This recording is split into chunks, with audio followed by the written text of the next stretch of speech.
വാവാച്ചിയും ചേച്ചിയും മുറ്റത്ത് കളിച്ചുകൊണ്ടിരിക്കുമ്പോൾ അവിടേക്ക് ഒരു ധർമ്മക്കാരൻ വന്ന് വാവാച്ചിയെ കടത്തിക്കൊണ്ടുപോകുന്നു. പിന്നീട് വർഷങ്ങൾക്ക് ശേഷമാണ് കാണിക്കുന്നത്. മുരളിയുടെ ക്ലാസ്സിലേക്ക് പുതിയ ടീച്ചർ വരുന്നു. മുരളി ഭയങ്കര പ്രശ്നക്കാരനെന്ന് ടീച്ചർ കരുതുന്നു. പക്ഷേ പിന്നീട് ടീച്ചർക്ക് മനസ്സിലാകുന്നു അവൻ ഒരു അനാഥൻ ആണെന്നും അവനെ അവന്റെ വളർത്തച്ഛനും വളർത്തമ്മയും ഭയങ്കരമായി ഉപദ്രവിക്കുകയായിരുന്നു എന്നും. അവന് പഠിക്കാൻ ഭയങ്കര ഇഷ്ടമായിരുന്നു, പക്ഷേ അതിനുള്ള സാഹചര്യം ഉണ്ടായിരുന്നില്ല. അങ്ങനെ അവൻ സ്കൂളിലും വീട്ടിലും അടിയുണ്ടാക്കി ഓടിപ്പോകുന്നു. ഓടി എത്തുന്നത് കാവിൽ കുറച്ച് ധർമ്മക്കാർ താമസിക്കുന്നിടത്തേക്കാണ്. അവിടെ വെച്ച് അവൻ കേട്ട കഥയിലെ കാക്കോത്തിയെ പോലുള്ള ഒരു പെണ്ണിനെ പരിചയപ്പെടുന്നു. ആദ്യം ഒക്കെ അവൾക്ക് അവനോട് ദേഷ്യമായിരുന്നെങ്കിലും പിന്നീട് അവനെ കാക്കോത്തിക്ക് ഭയങ്കര ഇഷ്ടമാകുന്നു. അവൾ അവനെയും കൊണ്ട് ഓരോ കുസൃതികൾ ഒപ്പിക്കുകയും അടിച്ചു പൊളിച്ച് നടക്കുകയും ചെയ്യുന്നു. മുരളിക്ക് ആ ലൈഫ് ഇഷ്ടമാകുകയും കാക്കോത്തിയെ പിരിയാൻ പറ്റാതെ ആകുകയും ചെയ്യുന്നു. അങ്ങനെയിരിക്കെ ടീച്ചർ അവനെ അന്വേഷിച്ച് അവന്റെ വളർത്തമ്മയുടെ അടുത്തെത്തുന്നു. അവനെ ഞാൻ പഠിപ്പിച്ചോളാം എന്ന് ടീച്ചർ പറയുമ്പോൾ ആ അമ്മ ടീച്ചറെ നാണം കെടുത്തി അവിടെ നിന്നും പറഞ്ഞയക്കുന്നു. ഒരു ദിവസം കാക്കോത്തിയും മുരളിയും എന്തോ വികൃതി ഒപ്പിച്ച് കുറെ ആളുകൾ അവരെ ഓടിക്കുമ്പോൾ അവിടെ ആ ടീച്ചർ വരികയും മുരളിയെ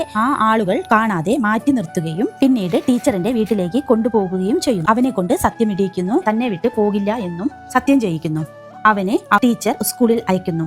മുരളിയെ കാണാതെ കാക്കോത്തി വിഷമിച്ച് അവൾ അപ്പന്റെ അടുത്ത് ചെന്ന് ബഹളം വെക്കുകയും അപ്പൻ കാക്കോത്തിയെ ഒരു കണക്കിന് സമാധാനിപ്പിച്ച് അവളെ കൊണ്ട് ഡാൻസ് കളിപ്പിക്കുകയും ചെയ്യുന്നു. അങ്ങനെ അവൾ കളിച്ചുകൊണ്ടിരിക്കുമ്പോൾ ആ പഴയ വാവാച്ചിയെ അയാൾ ഓർക്കുകയാണ്. വാവാച്ചിയെ മറ്റൊരാൾ ഉപദ്രവിക്കുന്നത് കണ്ട് അവളെ അയാളുടെ കയ്യിൽ നിന്നും രക്ഷപ്പെടുത്തി അയാളുടെ മരിച്ചുപോയ മോളെ പോലെ വളർത്തുന്നു. ആ പഴയ വാവാച്ചിയാണ് ഈ കാക്കോത്തി. അതെല്ലാം കഴിഞ്ഞ് ഒരിക്കൽ കാക്കോത്തി മുരളിയെ വീണ്ടും കാണുന്നു. അവനെ അവൾ വീണ്ടും അവർ താമസിക്കുന്നിടത്തേക്ക് കൊണ്ടുവരുന്നു. അവനെ കൊണ്ട് അവളും ടീച്ചർ സത്യം ചെയ്യിച്ചതും എന്നെ വിട്ട് പോകില്ല എന്ന് സത്യം ചെയ്യിക്കുന്നു. അങ്ങനെ രാത്രി അവിടെ കിടന്നുറങ്ങുമ്പോൾ കുറെ പോലീസുകാർ വരികയും അവരെ എല്ലാവരെയും കൊണ്ടുപോവുകയും ചെയ്യുന്നു. ഇങ്ങനെയൊക്കെയോ കാക്കോത്തിയും മുരളിയും രക്ഷപ്പെടുകയാണ്. കാക്കോത്തി അവനെ കെട്ടിപ്പിടിച്ച് കരഞ്ഞപ്പോൾ മുരളി പറയുന്നു നമുക്ക് ടീച്ചറുടെ അടുത്ത് പോകാം എന്നും ടീച്ചർ നമ്മളെ രക്ഷപ്പെടുത്തും എന്നും. അങ്ങനെ അവർ രണ്ടാളും ടീച്ചറുടെ വീട്ടിൽ വരുന്നു. അപ്പോൾ ആ വീട്ടിൽ കാക്കോത്തിയുടെ പഴയ ചെറുപ്പത്തിലുള്ള ഫോട്ടോ കാക്കോത്തി കാണാനിടയാകുന്നു. അപ്പോൾ അവൾക്ക് മനസ്സിലാകുന്നു തന്റെ ചേച്ചിയാണ് ഇത്, തന്റെ ആദ്യത്തെ വീടാണ് ഇത് എന്നും. അങ്ങനെ അവൾ കരഞ്ഞുകൊണ്ട് വീണ്ടും കാവിലേക്ക് തന്നെ ഓടിപ്പോകുന്നു.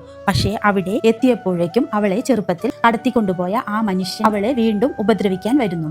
ഒരു കണക്കിന് അവൾ അയാളുടെ പിടിയിൽ നിന്നും രക്ഷപ്പെട്ട് ഒരു കല്ലെടുത്ത് അയാളെ കൊല്ലുന്നു. അപ്പോഴേക്കും മുരളിയും ആ ചേച്ചിയും അച്ഛനുമെല്ലാം അവിടെ എത്തുന്നു. ആ കൊന്നിട്ട മനുഷ്യനെ കാണുമ്പോൾ ടീച്ചർക്ക് മനസ്സിലാകുന്നു വാവാച്ചിയെ തട്ടിക്കൊണ്ടുപോയ ആ മനുഷ്യനാണ് ഇതെന്ന്. അങ്ങനെ ആ ടീച്ചർ അവിടെ ഒളിച്ചിരിക്കുന്ന കാക്കോത്തിയുടെ അടുത്ത് ചെല്ലുന്നു. കാക്കോത്തിക്ക് ആദ്യമേ മനസ്സിലായിരുന്നല്ലോ അത് തന്റെ ചേച്ചിയാണ് എന്ന്. അവൾ ദയനീയമായി ചേച്ചി എന്ന് വിളിക്കുന്നു. അപ്പോൾ ടീച്ചർക്ക് മനസ്സിലാകുന്നു ഇത് തന്റെ നഷ്ടപ്പെട്ടു പോയ അനിയത്തിയാണ് എന്ന്. ടീച്ചർ അവളെ നോക്കി വാവേ എന്ന് വിളിക്കുന്നു. അപ്പോൾ കാക്കോത്തി തലയാട്ടിക്കൊണ്ട് താൻ തന്നെയാണ് വാവാച്ചി എന്ന അർത്ഥത്തിൽ ടീച്ചറെ നോക്കുന്നു. അങ്ങനെ ആ ചേച്ചിക്ക് ആ അനിയത്തിയെ തിരിച്ചു കിട്ടുന്നു.